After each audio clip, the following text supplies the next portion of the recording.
আচ্ছা, কর্মজীবনের একটা পর্যায়ে এসে কি এমনটা মনে হয় যে বর্তমান চাকরিতে আর আগের মতো সেই আগ্রহটা নেই, নতুন কোনো ক্যারিয়ারের কথা মাথায় ঘুরপাক খাচ্ছে, কিন্তু ঠিক কোথা থেকে বা কিভাবে শুরু করতে হবে সেটাই যেন পরিষ্কার না?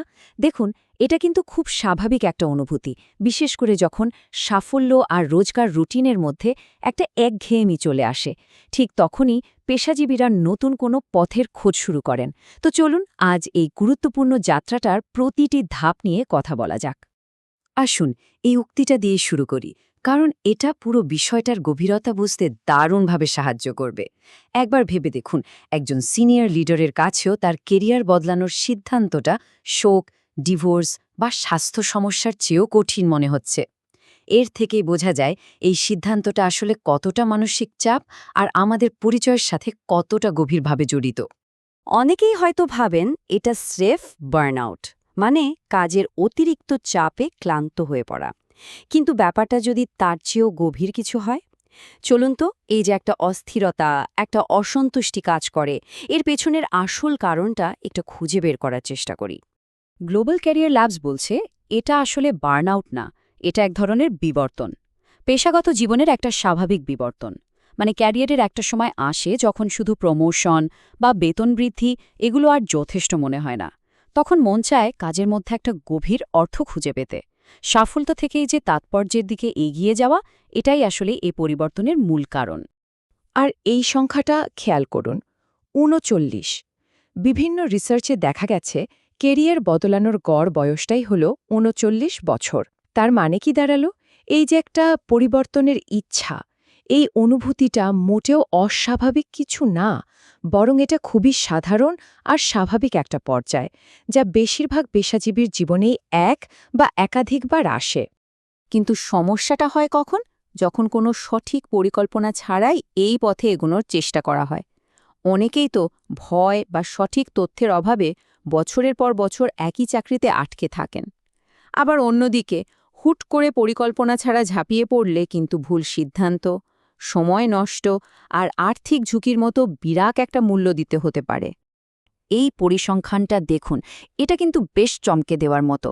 প্রায় ৫০% নতুন এক্সিকিউটিভ, মানে প্রায় অর্ধেক, তাদের দায়িত্ব নেওয়ার প্রথম ১.৫ বছরের মধ্যেই প্রত্যাশা পূরণে ব্যর্থ হন।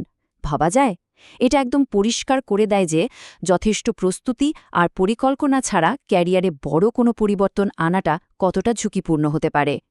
আসলে ব্যাপারটা যদি আরও গভীরে গিয়ে ভাবা যায়, আমাদের ক্যারিয়ারটা তো আমাদের পরিচয়ের একটা বিশাল অংশ, তাই না? তো যখন সেই পরিচয়টাই বদলাতে শুরু করে, তখন এটা একটা বিরাট মানসিক আর আবেগের চ্যালেঞ্জ হয়ে দাঁড়ায়। এটা শুধু একটা অফিস থেকে আরেকটা অফিসে যাওয়া না, এটা হলো নিজের সত্তারই একটা রূপান্তর। আর যদি আমরা আর একটু বড় ছবিটা দেখি, ওয়ার্ল্ড ইকোনমিক ফোরাম বলছে ২০৩০ সালের মধ্যে কর্মীদের প্রায় ৪৪% স্কিলেরই আর প্রয়োজন থাকবে না, মানে সেগুলোর জায়গা নতুন স্কিল নিয়ে নেবে। এর মানেটা খুব সহজ, সময়ের সাথে নিজেকে খাপ খাইয়ে নিতে হলে একটা স্ট্র্যাটেজিক কেরিয়ার প্ল্যান থাকাটা এখন আর কোনো অপশন না, এটা একদম জরুরি একটা বিষয়। তাহলে এই যে এত ঝুঁকি, এত বিশৃঙ্খলা, এর সমাধানটা কি? সমাধান একটাই, একটা সুচিন্তিত পরিকল্পনা। এই ক্যারিয়ার পরিবর্তন কাউন্সেলিং বা প্ল্যানিং হলো ঠিক সেই প্রক্রিয়া, যেটা বর্তমান অবস্থান থেকে একটা নতুন পেশায় যাওয়ার জন্য একটা পরিষ্কার রোডম্যাপ তৈরি করে দেয়। কেরিয়ার পরিকল্পনার এই সংজ্ঞাটা একবার দেখুন, এটা কিন্তু শুধু একটা নতুন চাকরি খোঁজার ব্যাপার না, বরং এটা হলো নিজের পেশাগত জীবনের নিয়ন্ত্রণটা সচেতনভাবে নিজের হাতে তুলে নেওয়ার একটা শক্তিশালী উপায়।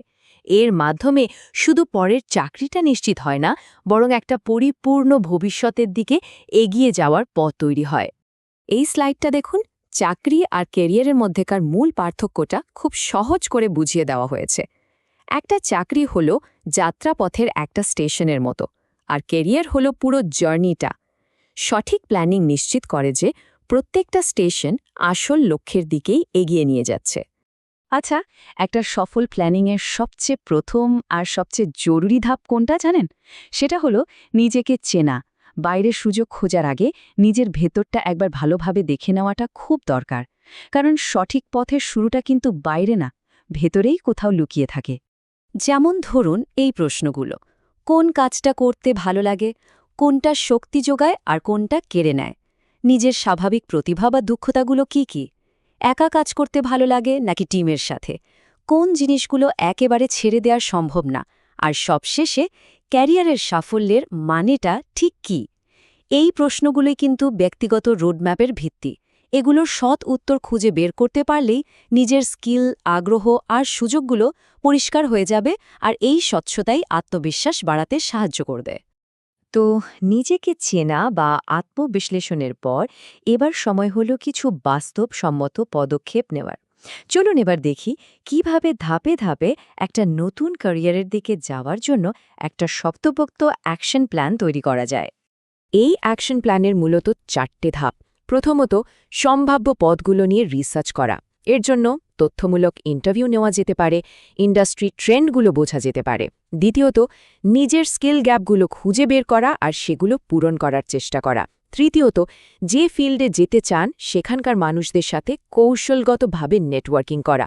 আর চতুর্থ এবং খুবই জরুরি, একটা ফিনান্সিয়াল প্ল্যান তৈরি করা। দেখুন, এই 4টে ধাপে পুরো বিষয়টাকে ভাগ করে নিলে ক্যারিয়ার পরিবর্তনের মতো একটা বিশাল প্রক্রিয়াও কিন্তু অনেক সহজ আর নিয়ন্ত্রণের মধ্যে মনে হবে।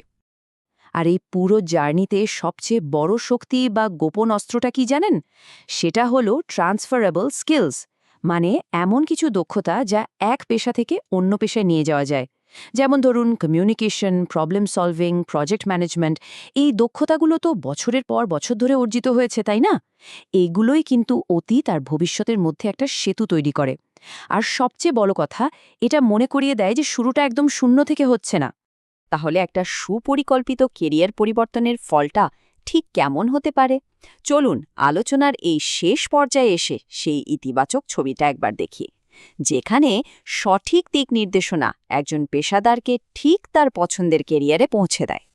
ক্যামেনের একটা গবেষণার এই কথাটা কিন্তু অসাধারণ। এখানে বলা হচ্ছে, যারা সফলভাবে ক্যারিয়ার পরিবর্তন করেছেন তারা শুধু একটা নতুন চাকরি পাননি, বরং তারা আগের চেয়ে অনেক বেশি আত্মবিশ্বাসী হয়ে উঠেছেন। তাদের সহনশীলতা বেড়েছে এবং তারা নিজেদের অনেক বেশি ক্ষমতায়িত অনুভব করেছেন। এক কথায়, এই পরিবর্তনগুলো তাদের জীবনেরই একটা টার্নিং পয়েন্ট হিসেবে কাজ করেছে। তার মানে, দিনের শেষে কেরিয়ার প্ল্যানিং মানে শুধু একটা চাকরির টাইটেল খুঁজে বের করা না। এটা হলো ভবিষ্যতের বিভিন্ন সম্ভাবনাকে নিয়ে পরীক্ষা নিরীক্ষা করা, একটা প্রোটোটাইপ তৈরি করা। এটা একটা সৃজনশীল প্রক্রিয়া যেখানে সঠিক পরিকল্পনা আর সঠিক সিদ্ধান্ত মিলে একটা সফল কেরিয়ার পরিবর্তন নিয়ে আসে। তাই শেষ করার আগে এই প্রশ্নটা রইল, নিজের কেরিয়ারের পরবর্তী অধ্যায়টা ডিজাইন করার জন্য প্রথম কোন ভবিষ্যৎটা নিয়ে কাজ শুরু করা যায়?